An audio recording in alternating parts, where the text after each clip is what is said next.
Hey everybody, thanks for tuning into Otram's YouTube channel. Today we've got a 2007 Toyota FJ Cruiser in the shop, throwing a check engine light for a P0016 engine code, which is bank 1 camshaft correlation. So I wanted to show you the quick way we're going to test this and figure out which direction we need to go to. Under the hood, it's not real easy to get to all the sensors to hook our wiring up. So I'm actually, you'll notice I'm on the passenger side of the vehicle. I've got all of my leads from my oscilloscope running in through the passenger door, and I'm tied into the computer right behind the glove box for crank sensor, cam 1, cam 2, or bank 1, bank 2. Let me start the vehicle up and I'll show you what we found. So we've got our engine idling, and we've got our cam and crank, and or both cams and crank showing. Let me pause this. And if I take one of my rulers and move it over,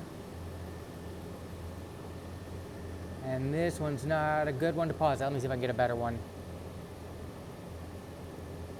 There we go. So if I pull one of my rulers and I come to the leading edge of my crank trigger, I'm lining up with the leading edge of my bank 2 cam, but I'm not lining up with my bank 1 cam. I'm just a little bit off. And I've done this a bunch of times, and it is skewing each time just a little bit off on bank 1. So I know something's wonky there, and I don't know what I just hit.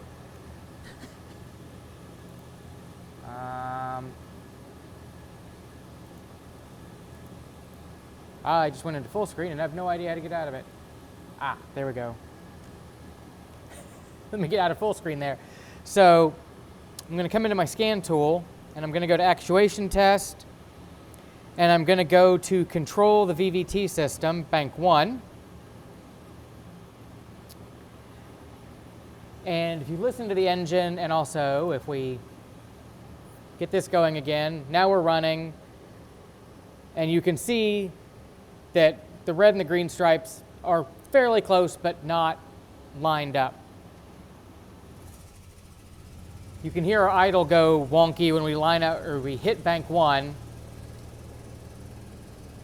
And if we pause it, it's skewing further between the two. If we turn it back off, come on, turn off. If we turn it off, we go back to normal. And then if we go over to Control Bank 2, same thing. You can hear it choke down the engine.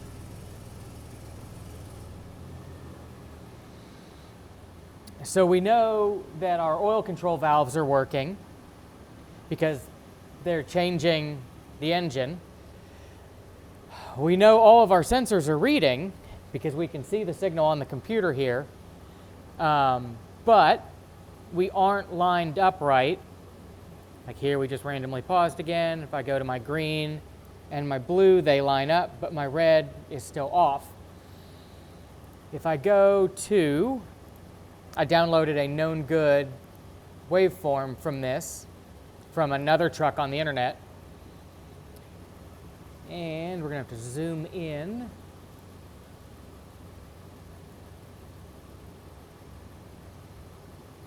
If we zoom in on here, and we move the rulers over,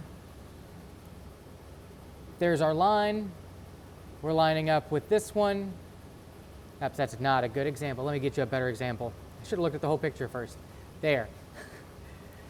Our two cams line up, and we line up to the crank trigger. And this one's a known good, truck without an issue. So from all this, long story short, we know it's an actual timing fault. because all our sensors are reading. We have control of the actuators and the oil control solenoids, but our bank 1 consistently doesn't line up. So we've either got an actuator that is somehow off a little bit, or more likely is a stretched timing chain. This one has about 250,000 miles on it.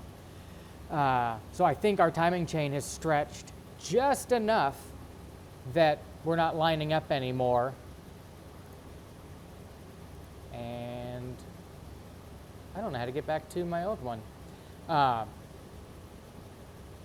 yeah, we're just out of time enough to set a code, and it doesn't consistently set a code, and there's no engine running problems with this. It's just off enough to set the computer. Anyway, just wanted to show you how we could use the oscilloscope to check for timing physical issues without actually having to tear down the engine. Anyway, hope you found that useful, and I'll see you on the next one. Thanks for tuning in.